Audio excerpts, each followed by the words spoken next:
자, 이어서 계속해 봅시다. 그래서 결론을 내리면 퍼펙트 레이셔널 모델은 현실 세계에서는 우리가 생각해 볼 수 없는 의사결정 방식이다. 거의 불가능하다. 신이면 가능할 수 있다. 자, 두 번째는 안 나오네. 두 번째는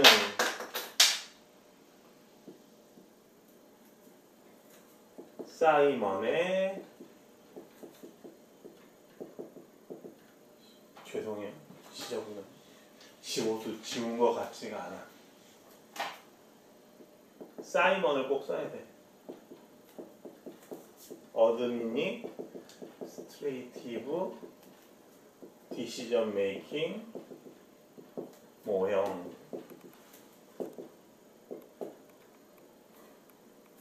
모든 대안을 인식할 수 없고, 그죠? 퍼펙트한 의사결정을 할 수가 없어요. 모든 대안의 결과를 우리가 알 수 없기 때문에, 파악할 수 없기 때문에, 이른바 바운디드 레셔널리티. 이 말이 너무 중요하다. 바운디드는 묶였다 이런 뜻이죠. 묶인. 그래서 우리말로 이야기하면 제한된 합리성이라고 해요. 현실 세계에서는 합리성에 제한을 갈 수가 없다. 내가 정말로 나한테 맞는 자동차를 구입하고 싶어. 그래서 나는 많은 대안들을 검토하고 싶은데 대안을 수집을 좀 해봤는데 2,000가지가 넘어. 10,000가지 정도 돼. 그거 어느 때 다 검토 평가예요.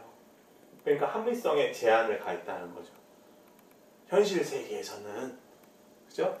제한된 합리성, 바운디드 레셔널리티. 이거 너무 중요하다, 이 개념이.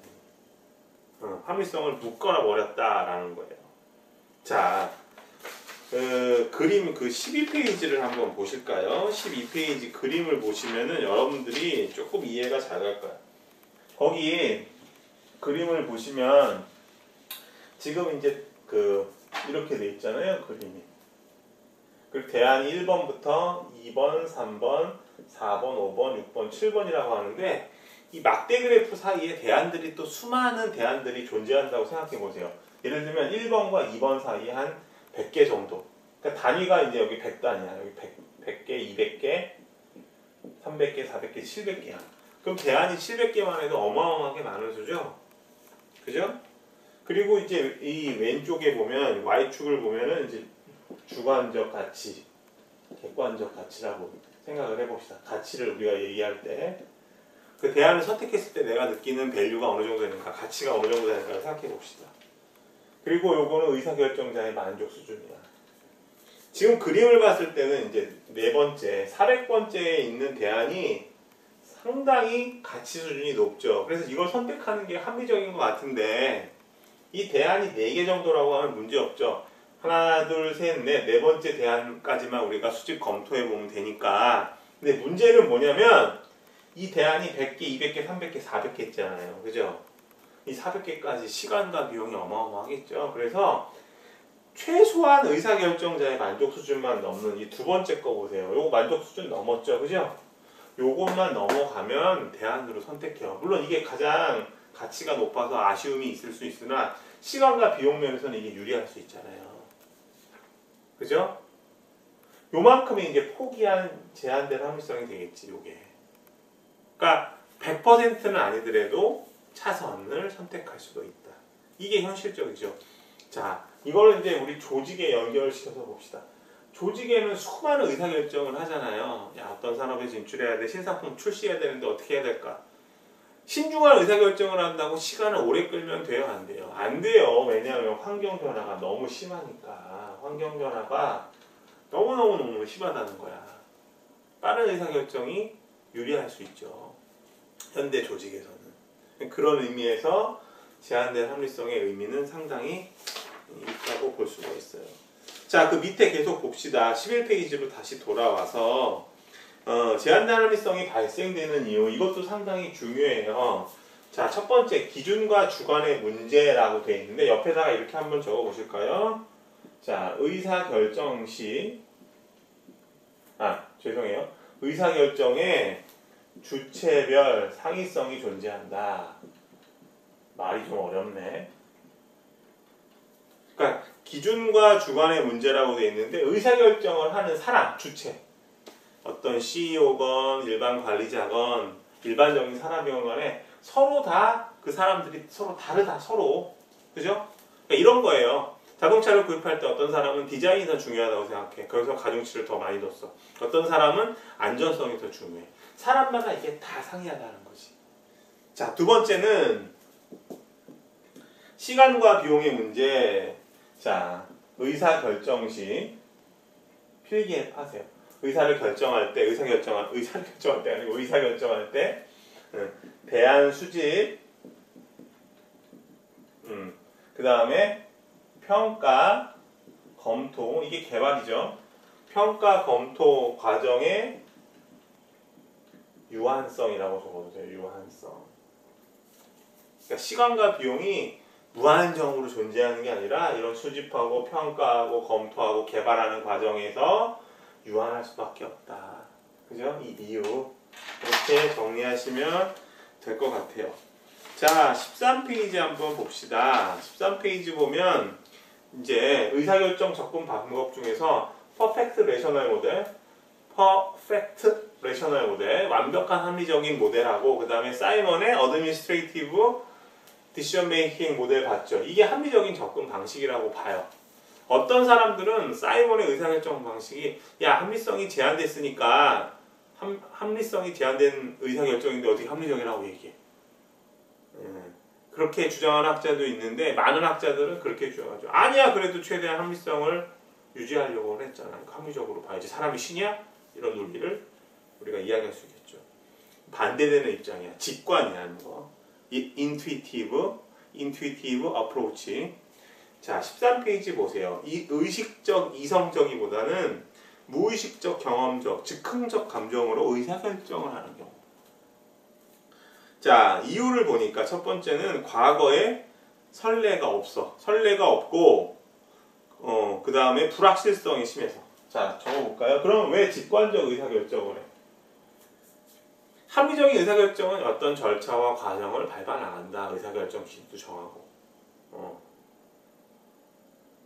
근데 이제 직관적, 예를 들면 이런 거예요. 오늘 밖에 나갈 것인가 안 나갈 것인가. 합리적인 사람들은 오늘은 특히 온도가 낮아. 지금이 겨울인데 영하 25도야. 눈도 상당히 많이 내렸어. 그러다 보니까 길도 미끄러워서 넘어질 수가 있어. 그래서 안 나가는 게 좋을 것 같아. 지금 안 나가는, 외출 안 하는 이유가 정확하게 나오잖아요. 논리적으로. 그죠? 근데 직관적 의사결정하는 사람들은 이런 거죠. 오늘 안 나가. 왜? 왠지 오늘은 기분이 안 좋아서. 이런 게 직관이죠. 그러니까 무의식적 경험적 즉흥적 감정이 이 의사결정에 있어서 중요한 요소가 될 수 있다는 거죠. 자, 그래서 의사결정을 직관적으로 하는 경우가 있다. 그러면 사람들이 얘기할 때 직관적 의사결정은 그러면 합리적인 의사결정 접근 방법보다 무조건 나쁘냐? 그렇지 않을 수도 있다는 거예요. 과거에 우리 이제 현대 그룹을 이끌었던 그 정주영 회장님이라고 있어요. 고 정주영 회장님 같은 경우에는 지금 이제 현대 자동차의 그 CEO 정몽구라는 분 있잖아요. 지금 이제 현대 자동차를 이끌어가는 사람 누구예요? 정의선이라는 분 있잖아요. 그러니까 요번에 이제 조부. 이 정의선 CEO 입장으로 우리가 이해해 보면, 근데 이분이 이제 현대그룹을 이끄신 분인데 이분 같은 경우에는 직관적 의사결정이 사실 경영의 어떤 한 스타일이에요, 그 사람. 과거 이제 현대가 이제 우리 서해안 보면 이제 아산만 같은 게 보면은 이제 이른바 리아스식 해안이라고 그래가지고 해안이 되게 복잡하잖아요, 그죠? 그래서 우리가 이제 그 메우는 사업들을 가축 사업들을 되게 많이 했는데 서해가 이제 조수간만의 차가 너무 심해서 그 바닷물을 이제 아무리 메꾸려고 해도 모래에다 자갈이 자꾸 쓸려 나가서 어려웠거든요. 그래서 바닷물을 막을 수 있는 방법을 찾다가 되게 고민을 했다고 해요. 근데 이제 현대에서는 조선이라는 사업 영역이 있었잖아요. 그래서 큰 조선, 배를 갖다가 놓고 한번 막아보자 라고 했는데 그게 성공했대요. 어떤 토목 쪽에 있어서 정주영 회장이 여러 가지 지식이 있는 거 아니잖아요. 그죠? 직관적으로 의사결정을 했는데 이른바 정주영 공법이 성공을 한 거죠. 이해되셨어요? 그래서 직관적 의사결정이 나쁜 거라고 100% 얘기하기는 어렵지만 의사결정에 있어서 좀 실패할 가능성은 존재하죠. 합리적인 어떤 단계를 밟지 않았기 때문에. 자, 그런데 그럼에도 불구하고 직관적 의사결정을 하는 이유가 있어요. 첫 번째는 과거의 선례, 어떤 예가 없다. 그죠?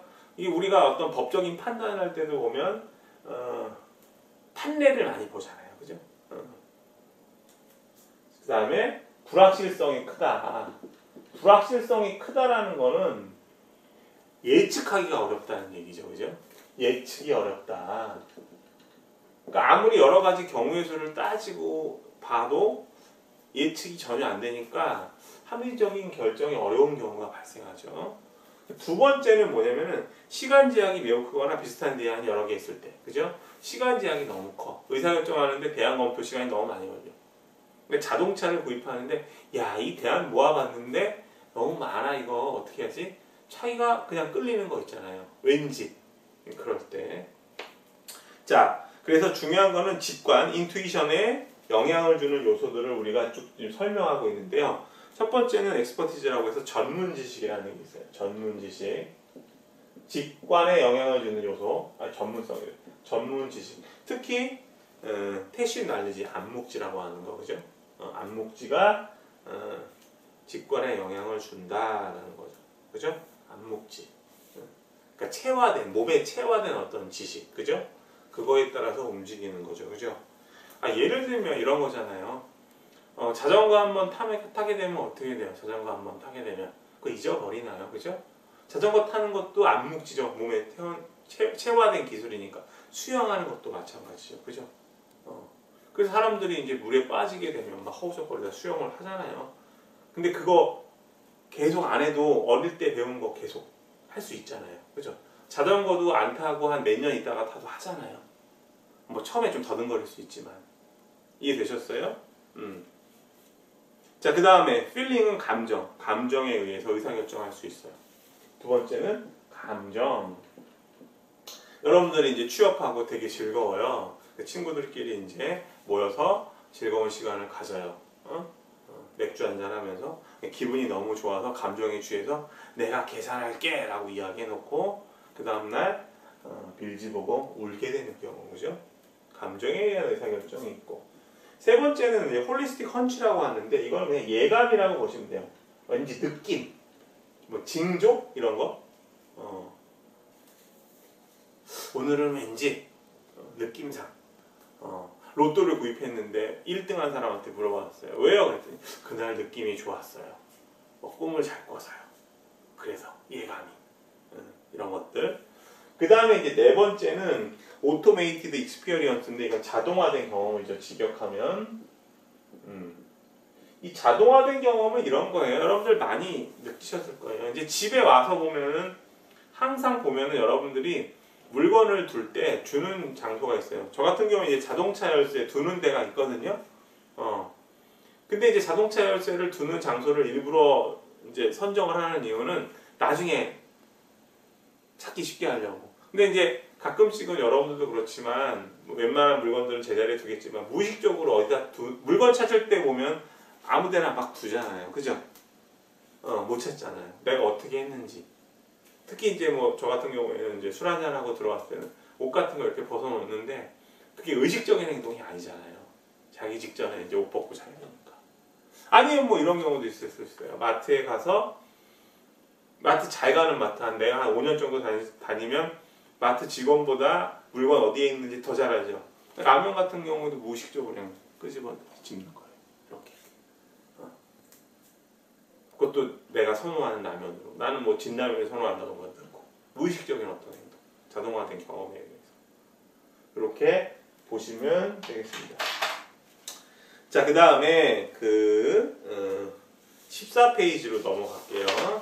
14페이지는 거기는 이제 휴리스틱이라는 것이 등장하는데 그 휴리스틱 개념을 좀 한번 볼게요. 그 휴리스틱이라는 개념이 뭐냐면요. 여러 번 이제 경험을 해가지고 경험 끝에 여러 가지 결과에 도달하는 거. 그러니까 경험을 하다 보면 여러 가지 성공과 실패를 하게 되죠. 그래서 어떤 결론에 이르게 되는 거예요. 휴리스틱이라는 개념이. 자, 예를 들면 이런 거죠. 쉽게 예를 들면 A하고 B라는 두 지점이 있을 때 가장 가까운 거리는 이게 직선이잖아요. 휴리스틱하다라고 했을 때는 이렇게도 가보고 이렇게도 가보고 이렇게도 가보고 이렇게도 가보고 여러 경험을 통해서 이 직선이 제일 가깝다라는 거. 경험적인 어떤 측면을 중요시하는 거예요. 그러니까 휴리스틱이라고 얘기하는 거는 직관적 의사결정이라고 우리가 생각해 볼 수 있죠. 자, 어찌됐건 의사결정을 할 때 오류가 많이 일어나는 경우에는 합리적인 의사결정 방식보다는 직관적 의사결정 방식이 오류가 날 수 있는 가능성이 높다. 그래서 휴리스틱이라는 단어가 지금 나와서 개념을 한번 봤어요. 14페이지 지금 이야기하고 있어요. 자, 합리적인 의사결정이 어려운 이유를 한번 봅시다. 첫 번째는 여러 가지가 있는데 availability, available이 우리가 이용한다는 뜻이죠. 이용한다. 그래서 이용 가능성 휴리스틱이라고 해요. 이용 가능, 우리말로 하니까 그냥 더 이상하다. 이용 가능성 휴리스틱이라고 여러분들 그냥 필기하셔도 좋고요. 그냥 용어 그대로 availability heuristics라고 이야기하셔도 좋아요. 의사결정자의 최근 이용 가능한 기억을 가지고 의사결정을 하는 경우다 라는 거죠. 뭐 예를 들면 이런 거예요. 뭐 방학을 맞이해서 뭐 유럽 여행을 간다. 예를 들면 유럽 여행을 가기로 계획을 딱 해놨는데 이탈리아에서 큰 지진이 나는 보도를 봤어요. 이탈리아 지진 자주 나거든요. 근데 이걸 보고 이탈리아 여행을 안 가는 거예요. 지진이 크게 났다고, 사람이 많이 죽었다 그래가지고. 최근 기억에 의해서. 이해되셨어요? 최근 기억으로. 아니면 뭐 비행기를 타지 않는다. 비행기 사고가 유럽 여행 간다고 그랬는데 크게 났다. 그럼 비행기가 사고가 났으니까 비행기 사고는 어마어마하잖아요. 그 여파가, 충격이. 근데 비행기 같은 경우는 상당히 안전한 교통수단이라고 하는데 그 뉴스를 보고 충격을 받고 최근 기억이 한 일주일 전에 취소하는 거. 그죠? 합리적이지 않죠. 그 다음에 representative heuristic이라는 거는 대표적인, 그죠? 대표적인 인물을 바탕으로 의사결정을 하는 경우. 어떤 경험이 있어요? 우리나라 이제 피겨 스케이팅에서 김연아 선수가 상당히 좋은 성과를 냈었죠, 그죠? 2010년 밴쿠버 올림픽인가요? 그리고 2014년 소치 올림픽. 뭐 소치 올림픽 같은 경우 뭐 은메달을 받긴 했지만 우린 다 알고 있죠. 금메달이었다는 걸. 그래서 이제 그런 걸 보고서 이제 의사결정을 하는데 김연아 선수가 이제 잘하는 곳이 그 경기도 군포시이거든요. 그 수리고등학교를 다녔어요. 수리고.